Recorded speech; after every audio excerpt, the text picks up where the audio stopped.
భౌతిక శాస్త్రానికే పరిమితమై, భౌతిక వాదానికే పరిమితమైనప్పుడు ఆధ్యాత్మిక శాస్త్రాన్ని అనుసంధానం చేయరాదు. ఒక మనిషి ఎన్ని రోజులు జీవించగలుగుతాడు అన్నది ప్రాపంచిక, భౌతిక జీవితంలో ఒకలా ఉంటుంది.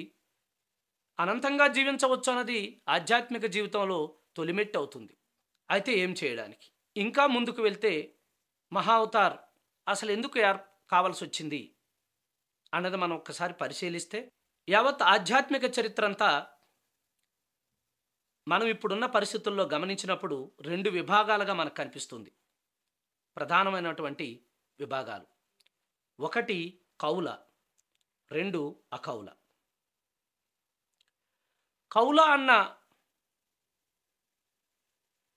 ప్రయత్నంలో కానీ, అకౌల అన్న ప్రయత్నంలో కానీ ఆధ్యాత్మికత అన్నది ఎందుకు వచ్చింది అన్నది మనం మరొక్కసారి ఇంకా ముందుకు వెళ్తే, ఎందుకు ఆధ్యాత్మికత?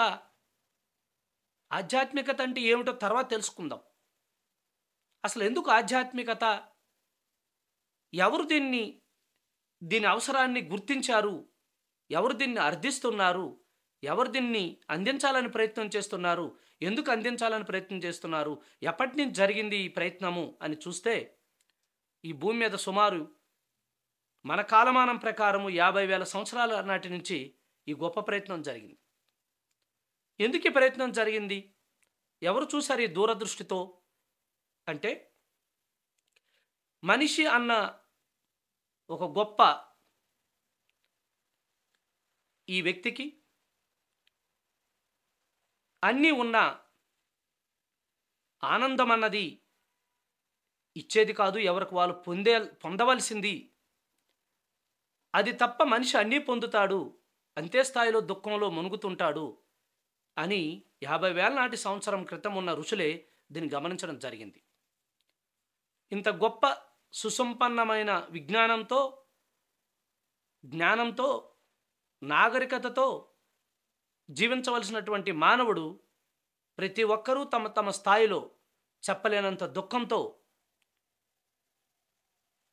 ఈ 84 లక్షల జీవరాశుల్లోనూ దేనికి లేనంత బాధతో ఈరోజు మనిషి జీవించడం అన్నది మనం గమనిస్తున్నాం.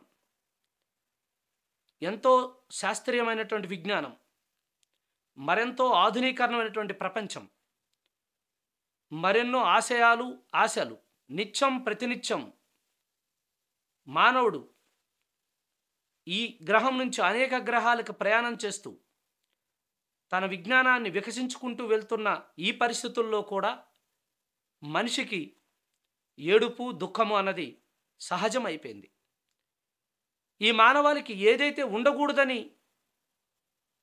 ఏది ఉండనప్పుడు మానవాళి సుసంపన్నంగా తన జీవితాన్ని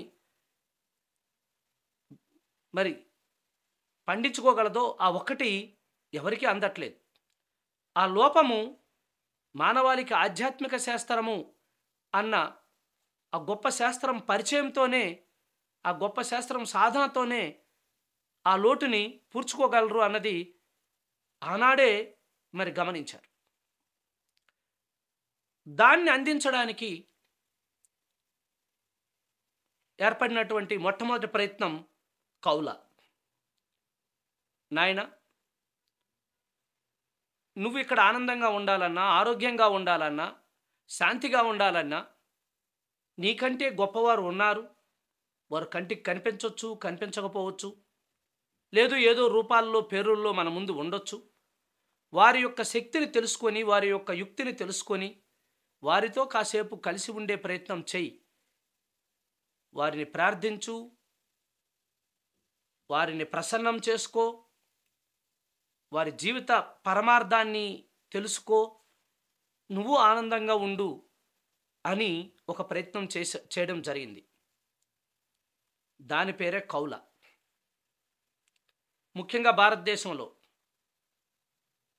దేవుడు, దేవత, దేవాది దేవుళ్ళు, త్రిమూర్తులు, ముక్కోటి దేవతలు అన్న పదాలు ఈరోజు వచ్చినవి కాదు. ఏనాటి నుంచో ఈ భారత జాతికి సుపరిచితమై అపరిచితంగా ఉన్నటువంటి పదాలు. తెలుసు, అందరికీ తెలుసు. ఎందుకు గుడికెళ్ళాలో, ఎందుకు ఒక ఆరాధన చేయాలో, ఎందుకు ఒక ప్రార్థన చేయాలో, అతి కష్టం వస్తే వెంటనే దేవుడా నాకు ఈ కష్టం నుంచి రక్షించని చెప్పడం మన అందరికీ ఆనవాయితీ. అంటే మనకు కావలసినటువంటి ఆ జ్ఞానం, మనకు కావలసినటువంటి ఆ పరిష్కారం అక్కడ ఉంది అన్న విషయం తెలుసు. అలా మనం మనల్ని రక్షించడానికి, మనకు ఆ శాస్త్రాన్ని అందించడానికి దిగివచ్చిన వారితో కేవలం ఉపకారాలు మాత్రమే మనం ఆశిస్తూ, సాధనలు మరిచిపోతూ, తిరిగి వారిని అడగడం ప్రారంభిస్తూ, అడగకపోతే వారినే ముప్పు తిప్పలు పెట్టాలని భావిస్తూ, మన జ్ఞానం కాస్త అజ్ఞానంగా, అజ్ఞానం కాస్త మూఢభక్తిగా, మూఢభక్తి కాస్త మూర్ఖతగా మారి తిరిగి దేవుళ్లకు, దేవతలకు బలులు ఇవ్వడం. దేనికై అంటే నేను కావలసింది పొందడానికి ఆ వ్యక్తి దగ్గర ఉంది, అది పొందాలంటే నేను బలి ఇవ్వాలి, లంచం ఇవ్వాలి, దక్షిణ ఇవ్వాలి అని వారు ఏ ఆలోచనతోనైతే మనకు కౌల మార్గాన్ని అందించారో ఆ మార్గాన్ని పూర్తిగా దుర్వినియోగం చేయడం జరిగింది. ఎంత దుర్వినియోగం అంటే మనకు సహాయం అందించడానికి వచ్చిన వారికే ముచ్చెమటలు పట్టించే పరిస్థితికి చేరుకుంది మానవాళి. మూఢభక్తితో, అంధవిశ్వాసాలతో. ఒక విశ్వాసాన్ని మనకు అందించాలి అన్న ఆ యొక్క పరమ ఆత్మల ప్రయత్నాన్ని అంధవిశ్వాసంగా, మూఢ విశ్వాసంగా మనం మలుచుకొని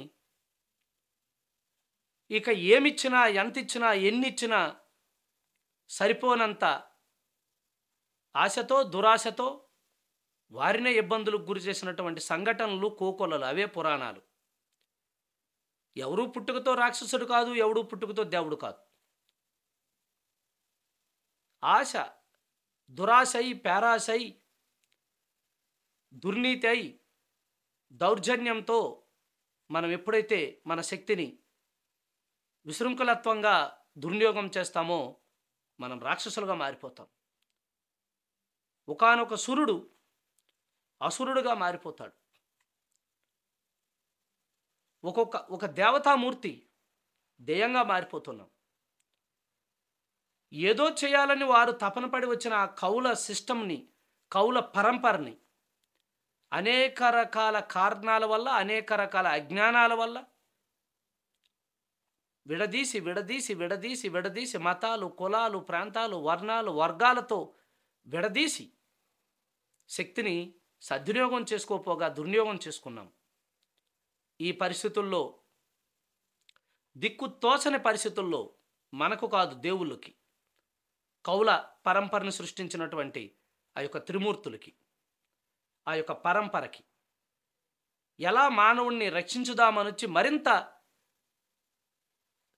అజ్ఞానపరుడుగా మన చర్యలు, మన శాస్త్రాలు, మన సలహాలు, మన సహాయము బెడిసి కొట్టింది.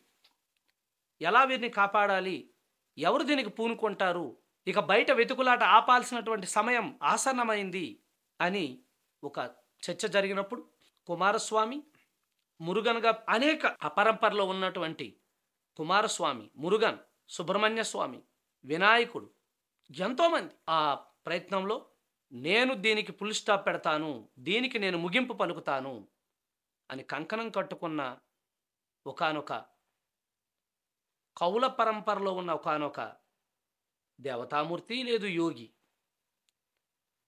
నేను నిరూపిస్తాను, మనకు కావాల్సింది పొందడానికి బయట వెతకాల్సిన అవసరం లేదు, మనకు ఏం కావాలో అది మన లోపటే పొందవచ్చు, ఎవరిని ప్రార్థించక్కర్లేదు, ఎవరిని అర్థించక్కర్లేదు, ఎవరిని ప్రాధాయపడక్కర్లేదు అని నేను నిరూపిస్తాను అని చెప్పి ఒక యోగి మొట్టమొదటగా కాత్రగాంలోని, శ్రీలంక దేశంలో కాట్రగాంలో ఆ యొక్క ప్రాంతంలో జన్మ తీసుకొని, జన్మ తరహా ఆ యొక్క ఏకైక లక్ష్యంతో సాధన కోసం ఆ యొక్క ప్రయాణం శ్రీలంక నుంచి భారతదేశంలో ఉన్న కర్ణాటక, తమిళనాడు మొదలగు ప్రాంతాల నుంచి యావత్ ఆధ్యాత్మిక విజ్ఞానానికి శిఖర శిరోమణిగా భావిస్తున్న హిమాలయాలకు వెళ్ళి వేలాది సంవత్సరాలు ధ్యానంతో, తపస్సుతో, అనేకమైన సిద్ధులతో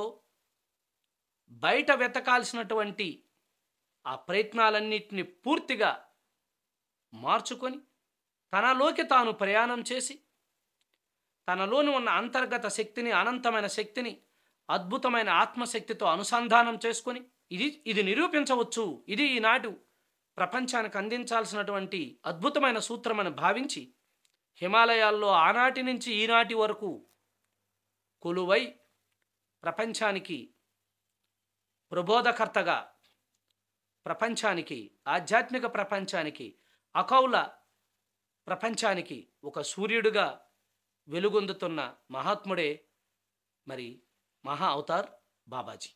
అనేక మంది అనేక పరిశోధనల్లో వారి తల్లిదండ్రులు తమిళనాడు వారికి చెందినవారని, కర్ణాటకకు చెందినవారని, కాదు ఆంధ్రప్రదేశ్కు చెందినవారని, కొంతమంది హిమాలయాలకు చెందినవారని, ఎవరి అవగాహనలు, ఎవరి ప్రయత్నాలు, ఎవరి ఆలోచనలు వారు అందరితో పంచుకోవడం శుభపరిణామమే. అయినా